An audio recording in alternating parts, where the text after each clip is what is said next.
Tem sido comum que no debate político da atualidade, alguns importantes conceitos, alguns importantes institutos da ciência política, da história, da filosofia, da própria sociologia estejam sendo utilizados fora dos seus reais significados, desapegados de qualquer referência histórica e uma análise também sem qualquer compromisso, né, com a releitura desses institutos para a contemporaneidade. Alguns vão dizer que isso é mais uma manifestação dos chamados movimentos de pós-verdade, quando as verdades perdem referências racionais, né, e vão assumindo única e exclusivamente motivações emocionais, psicológicas, ou seja, a linguagem, né, ganha mais importância do que o conceito que as palavras podem ter. Hoje, para que a gente possa trabalhar alguns conceitos históricos e também leituras adaptadas desses institutos para a contemporaneidade, nós convidamos Roberto Volk, cientista político, doutorando em Direito pela Universidade Federal de Santa Catarina, professor do curso de Direito da Univale, para que nos ajude na tarefa sobre fascismo, socialismo e comunismo.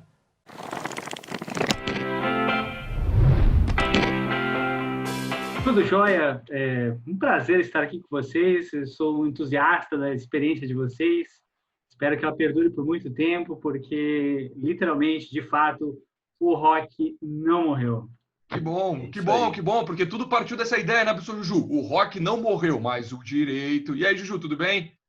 Tudo, cara. Estamos aí, e como tu falaste, pô, tá com a presença do Roberto aí, que é um cientista político, doutorando em Direito pela Universidade Federal de Santa Catarina. Então, pô, o papo tem, estamos bem avalizados aí, digamos assim, né? Estamos bem assessorados ao que É queremos isso hoje. aí.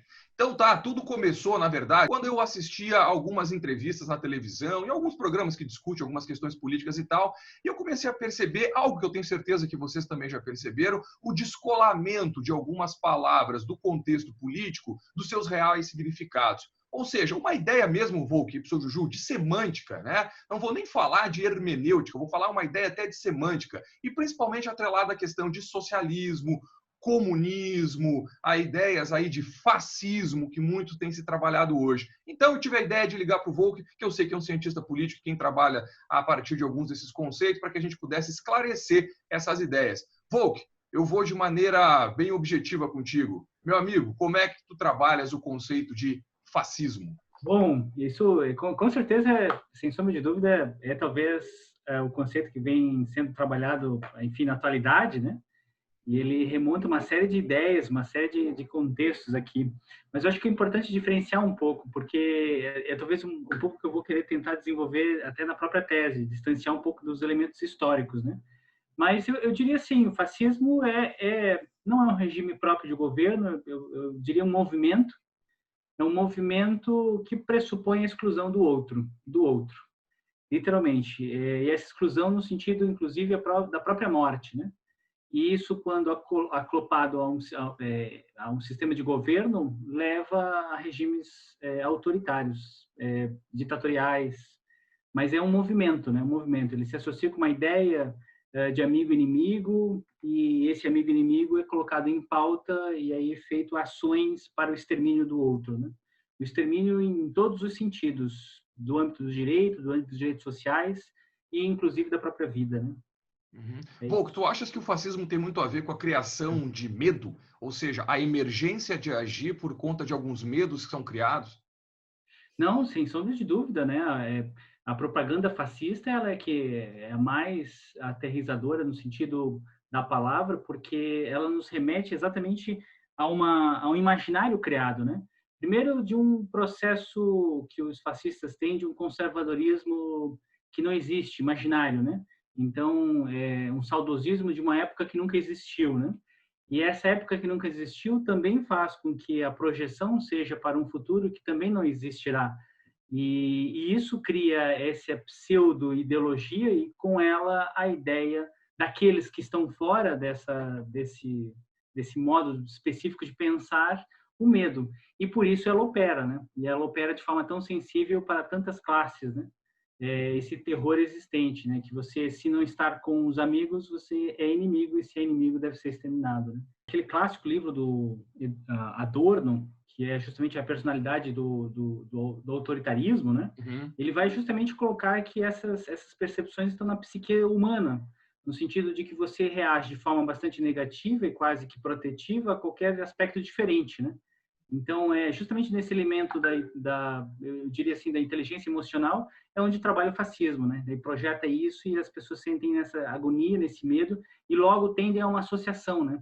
Então, diante de tantas informações, de tanta incerteza, diante de tantas inseguranças, alguém que lhe traga uma mensagem de segurança, de ordem, ela é acalentadora para muitas pessoas, né? Mas um falso discurso disso, né? Mas aqui, né, para a nossa realidade do Brasil, né, por que que o fascista, né, ele é um fascista, mas ele não se vê um fascista, ele nega, né, ele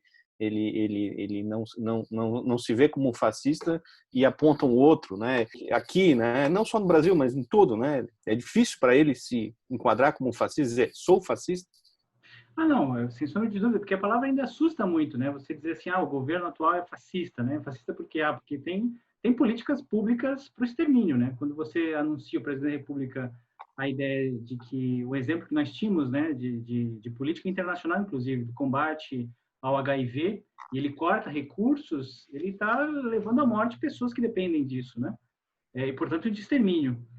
Mas, sem sombra de dúvida, ninguém vai se reconhecer como fascista, né? A ideia é de que o pensamento fascista ele é unitário, né? E ele compõe um grupo de ideias. Então, é o sujeito sempre que olha para o umbigo, né? Quer dizer, a realidade dele não passa do seu condomínio, não passa da esfera da sua família. Por isso a proteção tão forte da família, né? Porque qualquer coisa diferente do que ele havia visto, do que ele havia pensado, ou do que ele havia tido como tradição, assusta e, nesse sentido, reforça essa ideia protetiva, né? Que é, enfim, um ledo engano, né? E aí essas questões assim, eu acho muito interessante no debate da tradição, a família, né? Coloca a família como se fosse assim ad eternum, né? Quer dizer, esse modelo atual de família que nós temos na modernidade não tem 150 anos, mas assim parece que é desde o Éden, né? E, enfim, essas questões todas são colocadas no sentido ideológico mesmo, né? E sempre o reforço da negação do outro, né? Uhum. E o integralismo aqui no Brasil, né, que entra nesse caldo aí, né, desse modo de dizer fascista, né? Aí entra questões bastante peculiares, inclusive, que nos remete à ideia de opções metodológicas em disciplinas, né? O integralismo no Brasil foi literalmente um movimento porque, contextualizando, né, o início do século XX, as ideias, inclusive na própria ciência, eugênicas eram muito presentes, né? A ideia da exumação do Lima Barreto para ver se, de fato, como é que um negro pode escrever daquele jeito, ou de fato, levar a cabo ideias eugenistas, né, de purificação da raça, o próprio processo de imigração aqui do Getúlio Vargas, do decreto que ele havia dito, permitido somente a imigração europeia, preferencialmente branca, isso num decreto, né? Permite exatamente esse modelo, né? O integralismo ele é parte desse movimento. E ainda teve como precursor, isso que é bastante caro, eu acho, para a filosofia do Brasil, é Miguel Reale, né? Miguel Reale foi ideólogo do integralismo, né? Uhum. E não adianta dissociar ele do contexto histórico, né? Embora seja um acadêmico reconhecido internacionalmente, inclusive citado pelo próprio Kelsen, mas é uma marca profunda no aspecto conservador, né? E esses aspectos são presentes até hoje, né? É dita cultura autoritária, né? E a gente teve no início da República, a Velha República, o passo da Velha República para a Era Vargas, Chamada Terceira República. Esse movimento bem forte, né? Inclusive com aspirações totalitárias, com constitucionalistas e brasileiros pensando nessa concepção, né, autoritária. Interessante porque o Plínio Salgado, né, era muito nacionalista, o verde e amarelo, né, o Anauê, que é a linguagem aqui, uma questão, imagina, tudo se repete, né? Uma questão interessante, né? Porque justamente na ideia de unir com símbolos que representam o conjunto, a nação, que esses movimentos fascistas acabam crescendo, ou seja, se apropriando de elementos que unem, né? Para mostrar a todos, temos algo em comum e devemos lutar por isso, ou apoiar quem tem a força ou quem mostra a coragem para estar aqui nos defendendo, né? Porque daí é um pouco da estética e também da ideia da propaganda, né, fascista.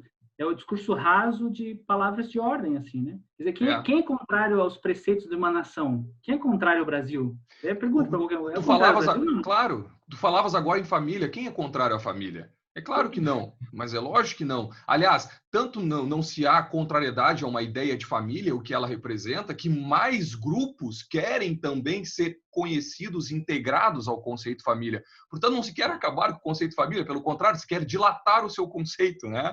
É essa basicamente a ideia. E dentro disso que tu falavas agora, Vô, que eu acho interessantíssimo a ideia também, que me parece, não sei se o Juju concorda comigo também, de que os fascismos não têm compromissos nenhum com a verdade, né? A partir do momento em que se quer trazer medo e criar a partir desse medo incutido na população alguns inimigos que devem ser derrotados, veja que um ditador fascista ou um governante fascista, ele diz o A e amanhã diz o B, completamente contrário, né, do que foi dito, porque, na verdade, não se fala de política, se fala de engajamento, né? Eu não quero uma política coerente, racional. Eu quero engajar as pessoas em razão desses meus inimigos imaginários. Isso eu acho muito interessante. A verdade some. Né? Então, tudo passa a ser uma questão de opinião, uma questão de discurso forte e uma questão que tem que gerar engajamento. Por isso essas expressões, né, Juju, que a gente muito usa hoje, né? Fulano aniquilou fulano, fulano detonou Beltrano, né? Ou seja, eu quero a estética da coisa, né? Aquele que consegue aniquilar aquele que é meu inimigo, o comunista, né? E seja o que for, e todos os istas aí, né? Sem sombra de dúvida, sim. Primeiro que tem um raciocínio lógico nisso, né? E a ideia da lógica fascista, ela é muito na retórica, né? Então, ela tem trabalhado no negativismo, né? De você, na verdade, combater o inimigo com as próprias armas que você quer negar no inimigo, né? Um exemplo disso, assim, no Brasil, no aspecto bem recorte, é a ideologia de gênero, a escola sem partido, né? Eu afirmo que tem ideologia na escola para justamente combater a ideologia quando, na verdade, não existe, ou a impossibilidade de, né? E aí você utiliza essas armas como forma de retórica, né? Mas sempre num discurso muito raso, assim, porque é o discurso que agrega grande massa, né? Que é exatamente fluídas a ideia de uma reflexão maior ou de parar para pensar nesses aspectos, né? E aí a gente vai atropelando processos, né? E a personificação de figuras eu acho muito emblemático no fascismo, né? As pessoas assim logo visualizam isso e levam a cabo, né? Uhum. E outra coisa interessante que o Juju falava agora há pouco, né, Juju? Eu lembrei de um livro, Volk, aquele livro da Márcia Tiburi, Como Conversar com um Fascista, quando, na verdade, ela trabalha... O livro é muito bom, né, Ju?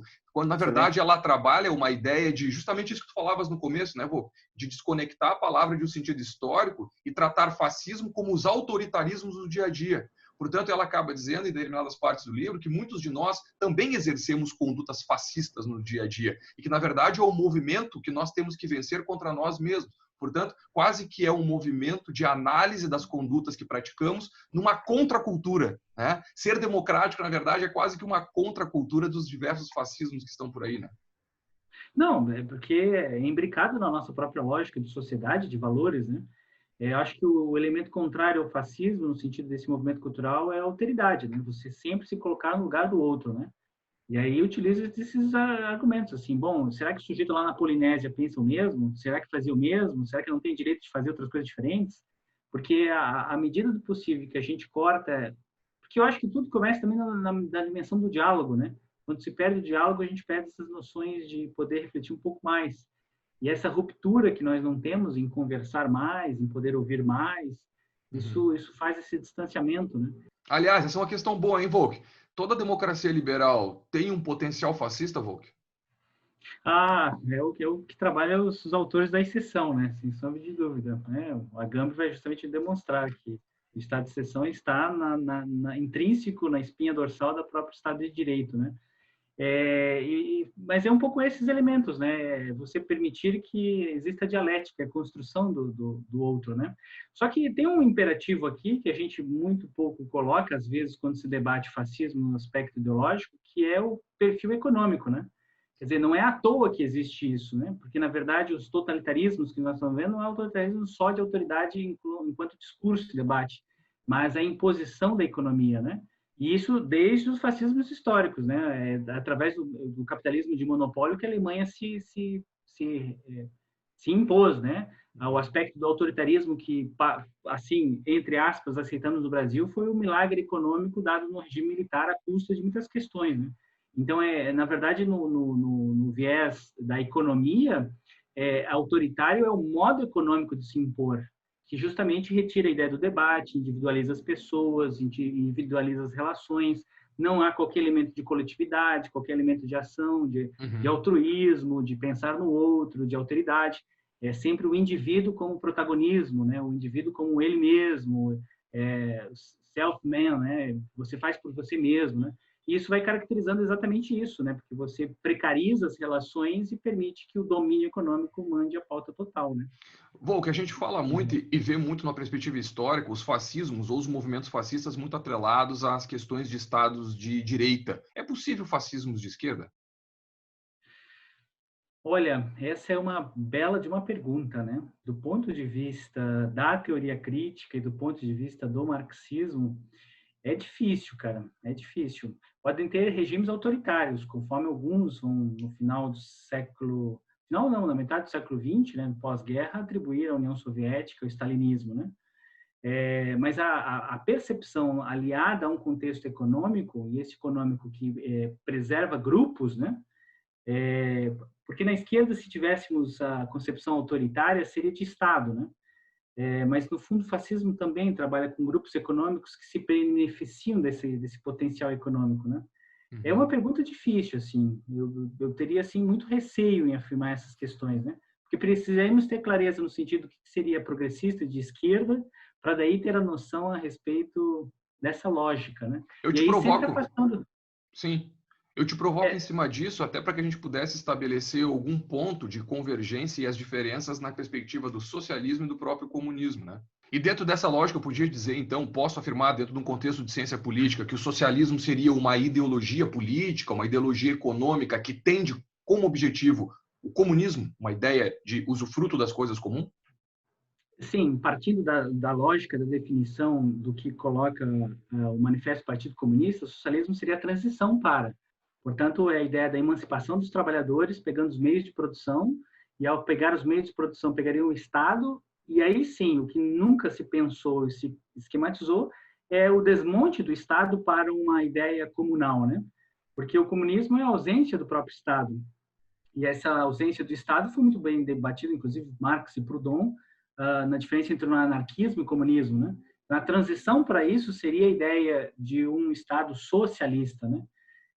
Só que esses meios de produção e a tomada dos meios de produção pelos trabalhadores no sentido emancipatório, né? Agora, como se dá isso, de que forma se deu, não se sabe. E nenhuma experiência do comunismo real possa ser associada a essas ideias. Por isso a ideia de diferenciar um comunismo, um socialismo real de uma ideia teórica, inclusive o debate a respeito da diferença entre o que prega os marxistas, da corrente do marxismo mais ortodoxo, do que prega os leitores de Marx, que seriam os marxianos, né? Também há uma divergência enorme nesse sentido e um vigor agora na academia cada vez maior, né? Contextualizando isso para questões contemporâneas, em que sentido eu posso, então, estabelecer o conceito esquerda? A esquerda tende ao socialismo e, portanto, como objetivo o comunismo, ou não? A esquerda pode ser um movimento apenas de oposição e resistência à perspectiva neoliberal, dentro ainda de um modelo capital? Olha, embora tenha algumas reticências, mas naquela obra do Norberto Bobbio, Entre Esquerda e Direita, há definições de nuances, né? Eu não rotularia homogeneamente isso, né? Entre as pessoas que tendem como a virtude da igualdade o pressuposto básico, que seriam os progressistas e de esquerda, e as pessoas que prezam pela liberdade acima da igualdade como um apreço à direita, né? Mas é um bom pressuposto para a gente pensar essas condições, né? E aí sim, nesse bloco da ideia da igualdade, você pode pedir a igualdade por uma ideia de um Estado que permite políticas públicas equitativas, né? Que permite políticas públicas para todos, né? E aí sim, dentro da estrutura do Estado, né? Talvez alguns mais radicais, e aí na concepção mesmo do Marx, radicais no sentido de irem à raiz, vão dizer que a própria estrutura do Estado burguês não permite essa isonomia, não permite essa equidade, portanto, a ruptura com o próprio Estado seria necessário. Mas dentro, neste aspecto da defesa dessa virtude soberana da igualdade, eu acho que caminharíamos para esse campo, né? De reafirmarmos isso. E, claro, sempre lembrando, porque daí é um debate bastante interessante, né? A igualdade enquanto pressuposto não só formal, mas de direito, né? E também material, né? Mas não é aquela divisão singela que se faz, inclusive o próprio Marx e Lenin, né? O Lenin, inclusive, tem um livro, né? A esquerda a doença da esquerda. E o Marx até mesmo critica a ideia daquele socialismo, ele fala rudimentar, uma passagem que tem nos manuscritos, fala assim, socialismo rudimentar, aquela ideia, não, comunismo rudimentar, aquela ideia de você ter tudo e dividir tudo. Não tem nada a ver, não é isso, né? A concepção é de você olhar para uma sociedade em que a gente possa usufruir dos bens, principalmente da ideia da propriedade privada, de forma comunal, né? E é o que existe, a agricultura familiar trabalha nisso, a ideia de você operar com instrumentos do Estado de acesso a todos, como praça e outros bens públicos, também é uma forma comunal, né? Por que não ampliar isso, né? Qual é a restrição nesse sentido, né? Acho que é por aí que a gente caminharia para essa tentativa de distinção, no sentido ainda do campo político, né? Porque tentar levar isso para o campo partidário, aí é bem difícil. Até porque, eu acho que é bem difícil também, até porque parece que, como a gente conversou no começo, parece que as palavras vão se desconectando dos seus reais sentidos, né? Então, hoje as pessoas se xingam de comunistas, se xingam de esquerdistas, né? Se xingam de fascistas e descolando a palavra do seu real sentido, e aí querem fazer diálogo político para produzir política pública em cima do significado que a palavra não tem. Lógico, o debate não vai avançar. Não, a gente pode ter até ideias, assim, o Hayek, enfim, teórico do neoliberalismo, teórico da corrente mais radical do liberalismo, preza pela ideia de que o Estado, em situações de emergência, tenha que dar uma contribuição, uma contrapartida financeira aos mais necessitados. Está no Hayek. E aí a ideia de você debater como proposta comunista o auxílio emergente é uma total... É uma loucura, assim, uma panaceia sem precedente, assim, né? De você tentar associar essas questões de cunho emergencial como uma proposta comunista, né? E quiçá outras propostas, seja Bolsa Família, ou renda universal, ou renda da cidadania, longe de ser isso, né? No sentido mais básico de você, a premissa constitucional da igualdade. Estou lendo, foi recentemente uma aquisição que ganhei de um aluno, inclusive, o Axel Honneth, que é o atual diretor da Escola de Frankfurt, o que sobrou dela, do Instituto, né, ligado à Universidade de Frankfurt, lançou recentemente, a última tradução em português, a ideia do socialismo, onde ele, Axel Honneth, faz uma releitura do socialismo, né? E acho bastante interessante porque é uma releitura dentro do contexto do século XXI. Então, há uma necessidade de a gente revigorar essas questões, porque está no horizonte da utopia, E a utopia jamais sairá da nossa existência, jamais sairá da nossa relação, né? E é interessante porque a gente abandona certas pautas, mas uma das questões bastante colocadas, que não se liga à ideia ideológica, mas trazida por Marx, é que Marx observou o complexo da modernidade, o nascimento da burguesia. E a burguesia tem como consequência a classe trabalhadora. Não é a classe trabalhadora com ele se dedicou à ideia de que essa força pungente da burguesia ela é absolutamente criadora da modernidade, mas autodestrutiva. E isso culmina na relação capital-trabalho. E isso, enquanto não mudar a realidade, Marx estará sempre presente. E eu acho isso interessante porque a gente vai ver, pena que perdeu as prévias, mas nós tínhamos um sujeito declarado socialista nos Estados Unidos tentando concorrer à presidência. Bernie Sanders. Isso é sensacional, de você ver um sujeito que é tradição quase, vai completar 100 anos, a Escola de Frankfurt, que é a tônica do pensamento alemão, no século XX, debater as premissas do socialismo. E depois você vê na rua a ideia da uberização da vida e a ideia do protesto recente, da passeata e da greve que fizeram os motoqueiros do Uber, mais uma vez coloca explícito a relação não só sindical, mas a disputa entre a precarização versus capital. E isso, enquanto não mudar esta lógica, é difícil abandonar essa tradição crítica, né? E é por isso que revigora o pensamento nessas utopias, em pensar essas questões. Obviamente, abandonando todos aqueles aspectos que a história já mostrou que seriam inevitáveis, né? Grandes massas, etc. e tal. Mas a utopia ela sempre está emergente, né? Porque faz parte do nosso pensar humano, né? Claro. E aí estaria sempre na resistência, né? Isso me faz lembrar um livro do professor Costas Douzinas que dizia, na capa do livro, né? O fim dos direitos humanos. A ideia de o fim enquanto finalidade ou o fim realmente porque terminaram. Se nós acharmos que o que temos hoje, na perspectiva da proteção do indivíduo, é o fim, ou seja, era isso mesmo que queríamos, então os direitos humanos morreram. Porque, na verdade, eles são sempre os direitos do amanhã. Nós estamos sempre olhando para amanhã em busca de uma utopia, né? Ou seja, vamos tentar chegar o mais perto possível.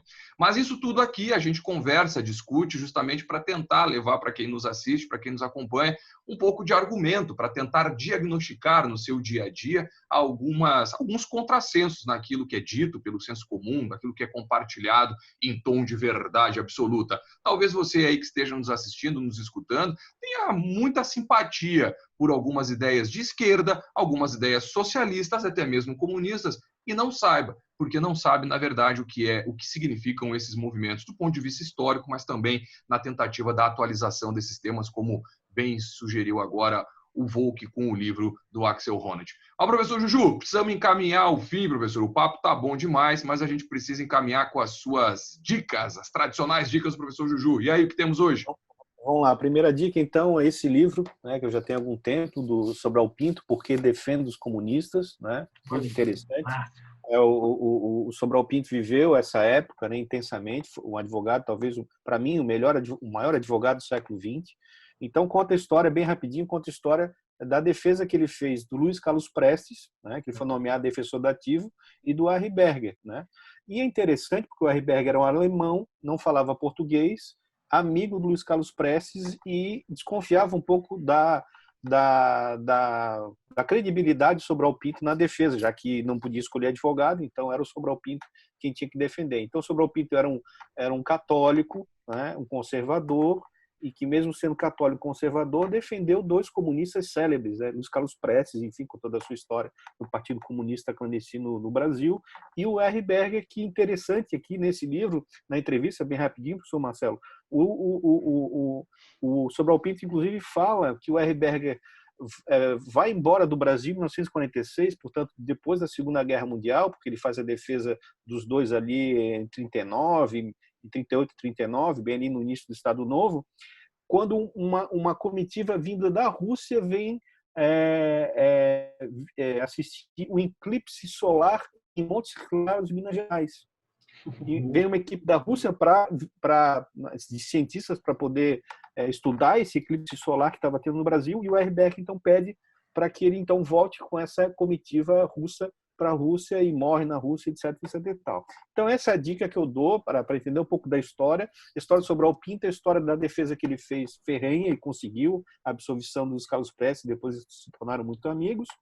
A dica de filme vai, de certa forma, um pouco aqui, vou botar Hollywood aqui, Doutor Zhivago, né, conta a história do médico que, no começo, simpatizando com o comunismo, se arrepende, e a história é interessante porque faz todo o pano de fundo da Revolução Russa, acho interessantíssimo, um filme longo, de quase 4 horas, e a música, ao final, eu acho que Beatles, Back the USSR, que é realmente interessantíssimo. Genial, muito boa, muito boa. Beatles, que foram tratados agora como comunistas, né? O Lennon é Lenin, né? São comunistas, enfim, o álbum depois, o álbum Revolution.